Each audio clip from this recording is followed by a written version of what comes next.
Why lao cái đá lao này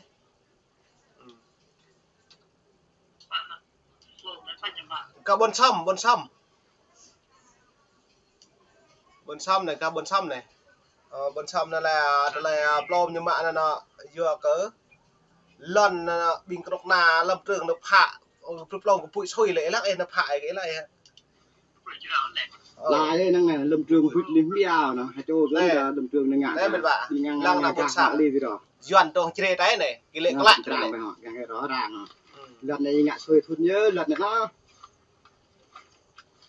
này lăng mệt bà bồn xăm lấy mà cọc nà bình doan lăng nhá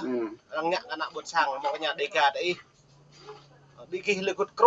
tương á hàng doan cái bố ấy doan ngạ đấy cái này hòa răng cái này nè cái này hòa như đây nè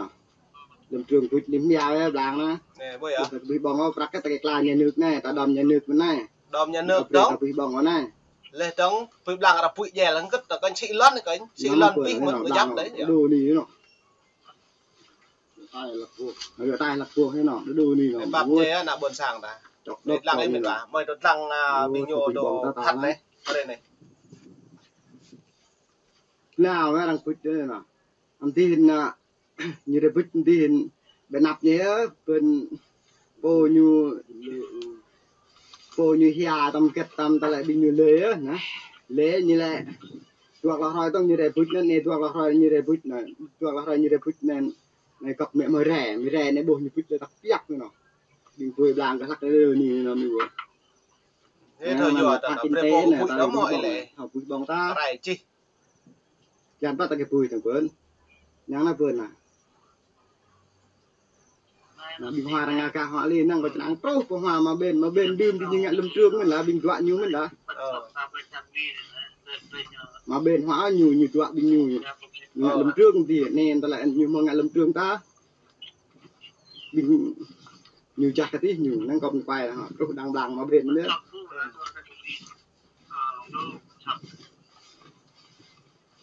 nè bố hơi mệt vả ông lại này đã bố lu lại ngọt cái nạ buồn sang ta đa lệ tụ người doan nhá đa lệ tụ người doan nhá màu bọ mạ bộ màu rin bồn màu bồi electric tụ người doan nó dập nhá sang khạm màu ấy lệ này ít lăng nhá mời play ấy bộ video play ấy bộ group này là hiếm bạn lại đặt lại group từ ta hiếm bạn nạp bẹt ấy nạp bẹt lại chọn ấy hiếm bạn lại tiếp một điểm nạp lại tôi hơi doan ngạ ngạ thì nuôi mía nên châu vừa nó đang được bứt bề nữa chỗ hòa về này nó từ doan như cô lấy như mình lưới từ nạ mong cái nhà đề ca đó lấy như cô chỉ biết nhiều ngã nó nên cứ lên hạt thún ra mà ngạ nên cứ lên ngạ nó ô là bề ta đểให้đạt bỏ hoàng một năm ấy như là hạt thún như là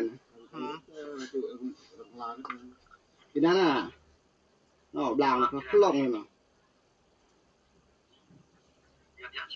ôm người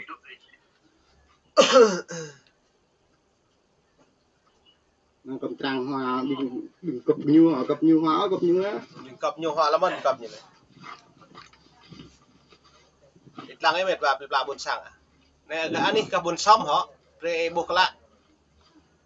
mà pre bình bí bằng từng bình tội cha Mỹ tội dòng tây tội bạ Việt Nam lên tội cha Thái Lan lu ta bàn là pre buộc lại là tiếp bình doan nhiều tự chọn ngạ buồn sang ta đừng bình doan nhập po là mình lui lên trong này chỉ pe đây nhập bụi pe hoa đang đây là đang cái này đang ở bên này lấy leo này áo bình bồn làng đặt lấy leo này mà bên nó lên này cứ lại phân trắc con chi con là cái hêm nó vừa nào cái sàn tạp cái sợi dứa này nó cái tà nó nè nào này là phịch nữa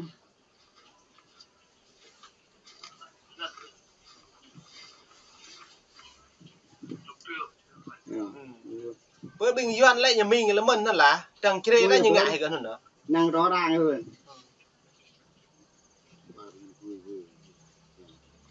bụi tạp ra rất là một cái màu có tàu có đom nơi nhà nước rất lá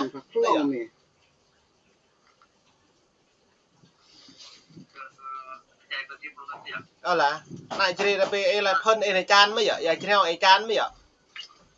với cái mạ thêm bạc nhà nước từ cái bữa dây rồi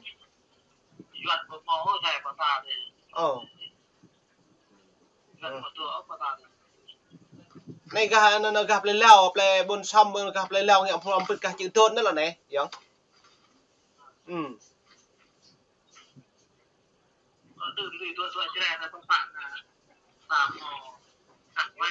là cái chơi lấy ngã cái tài cái chơi ta đừng đợi đang lẩu như ngã công băng ta lao ta bữa này fish bữa nên tụi ta như lịch để ngắm ra ta hoài rồi nè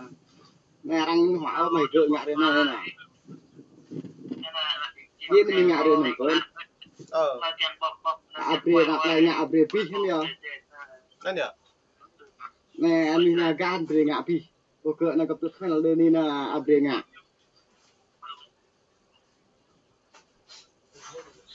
nó bồn lụt lại gọt như ngã bồn sang tận đấy bồn nạ bồn sang tập bự bồn một lấy tiếp cả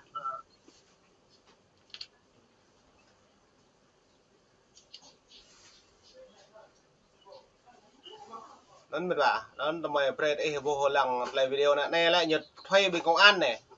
bình công an này trong cà phê trong sau riêng cơ mà press ấy bố rúp này đấy công ty cổ phần cà phê Thắng Lợi thuê 3 thằng này đến phá đưa toàn bộ lô cà phê và sầu riêng và các loại cây trồng trên lô An Giang này. Đấy dòng đấy, ấy bố lên từ một rẻ dọn ngạn này. Này là phong tô cái lệ chục lần. Đấy này. Cái đó là gì à? Nó làm đi. Đừng cái gì, đừng có đụng. Doan này, thằng Doan nhớ này. Này nó về dòng tê tụ bạc ma này. Này du lê này nhủ này, ra cái này. Nè. Người ta đi bật mới gì không? Ít là đi nhủ kẹ nọ ma coi nè, ít là đi nhủ tộc cái này đi nhủ kẹ nọ ma coi. Tao về bọ đi nhủ chẳng cần mày thao lên mơ bây giờ. Ma còn một tôm nhã sò đi nhủ bây giờ đi nhủ để kẹ nọ ma coi. Đó ấy mệt vả. Giờ mà hả an ninh đây này hả? Ok. Ông làm rất giàu đi. Đừng cái đây chúng ta đi. Đừng ở đây nữa. Đi. Cho nên là mệt vả em bố hết là nó tùm lại tiếp bình nhiều ngạn này cả tay bắc này. Vẫn thu ruột của mình. Dân đi đến mô cũng ăn cũng đi thêm đến đó. Khi chỉ tôn giáo làm. Tôn giáo nhá. Cả nhà sông Bát Thông, sông nhà chùa làm như nhau cả nhá. Cả miền Bắc này. Nhưng mà áo đầu tiên đó là đồng công an ở xã Thảm Bát Toán. Nói là mà nếu vô nhà thì em nói là rằng người dân về thu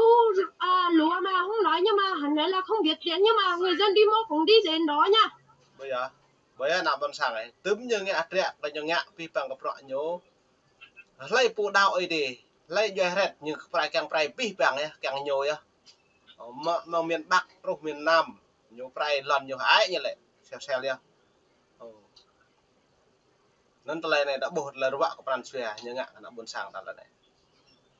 này lại nhiều mò phải dự xoa vô cái tên nào ém mà này thằng Doan thằng cơ động công an và bắt tay và bắt tay hết này tờ lưỡi em quá ỏng phù quá này bình Doan như này thằng Doan như này này lại bình Doan thông này lại bình kẹt cái này buồn sang này lệ bằng mà chỉ lần này lần đường nhựa dọc Doan thông nhớ như lệ này gần tí lần lê đây này lần Doan thông như lệ lại hả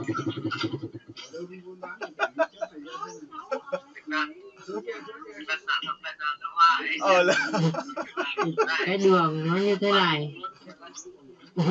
cái đường nó đất nó như thế này. Ôi à, lần Doan thông như lệ lần lê là Doan thông nhớ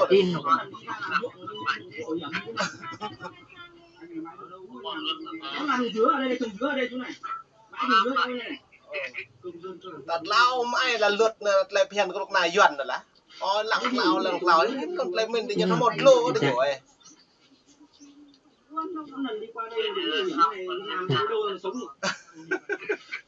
dài vẹn để ăn đi cho vị ra ngoài đường cao tốc đi, quốc lộ đường đất thế này các chú ai bảo đúng rồi thế các anh không chút để ý gặp mày cho anh trên đường kia chẳng phải làm có sai không nhưng mà nó chú vào tận trong đây này vào đâu vào tất cả con đường nhà cháu dùng màu đường không làm đòi đi chỉ lên bông nhão chỉ là nạp lại cứ cho cái pô rồi cái pô này xăm như cái là thùng bạc lại chỉ lên vô như cố này nó như này đúng anh nó cái này về nằm piu lại nó dọn này tẹt dọn này lao lá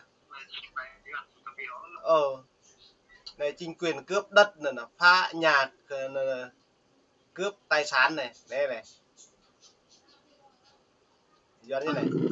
sao các con mà các chú hùng mạnh với lại giặc đây các chú lại hùng mạnh với giặc chứ đừng hùng mạnh với một người dân một con rồi nạp lại như này hùng mạnh với giặc á hùng mạnh là cái nào buồn sàng tổng ấy thâu này xóa lon mà này rất nhiều tình thưa cộng đồng mạng hiện nay đây là con đường dân sinh, con đường gắn liền với cuộc sống của cả một xã vùng lớn, và con đường này do dân xây dựng,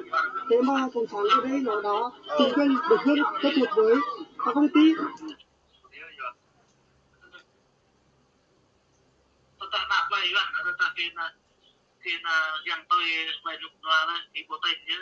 Là đấy là những ngạ mạ chê đó này kéo mạ bằng play này tè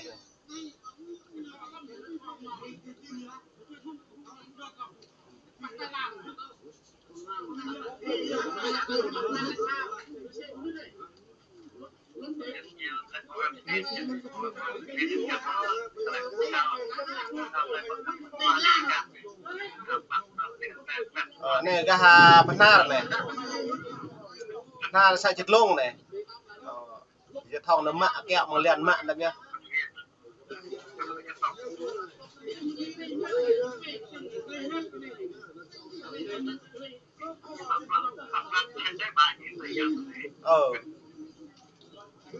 cứ màu bằng hiểm mạ bạc nạp là đây đấy nó màu bạc này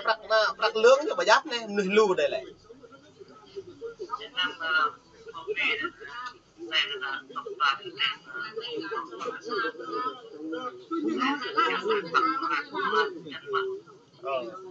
Ruột làm lê ghê, ruột làm lê phải chít,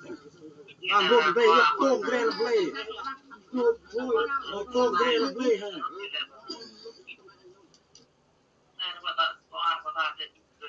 ฉะนั้นเม็ดว่าปลาแต่บ่แลก็ไม่ปะตะนั่นแหละมงแน่หมอบลูกตัวนิดก็จึกตุนันพนีวิปางเม็ดว่าดีกับลังซับปดุงปลุกดีกานิ้ว